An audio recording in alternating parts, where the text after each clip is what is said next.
సూలూరుపేట నియోజకవర్గం తాడ మండలం చేనిగుంట పంచాయతీ నీటి సంఘం అధ్యక్షులుగా అవకాశం ఇచ్చిన శాసనసభ్యురాలు శ్రీమతి నెలవల జయశ్రీ గారికి, నారాయణ రెడ్డి గారికి, శ్రీకాంత్ రెడ్డి గారికి కృతజ్ఞతలు తెలియజేసిన లింగారెడ్డి వాసు. నమస్కారం సార్. ఎమ్మెల్యే గారికి, నారాయణ గారికి, శ్రీకాంత్ రెడ్డి గారికి నాకు ధన్యవాదాలు చేశాను.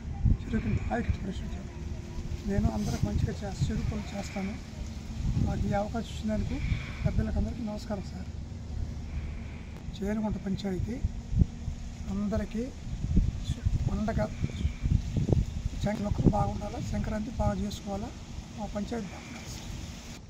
ఈ పంచాయతీ ప్రతి ఒక్కరూ మా పంచాయతీలో అందరూ సంక్రాంతి ప్రతి ఒక్కరూ ఈ పండుగ బాగా జరుపుకోవాలని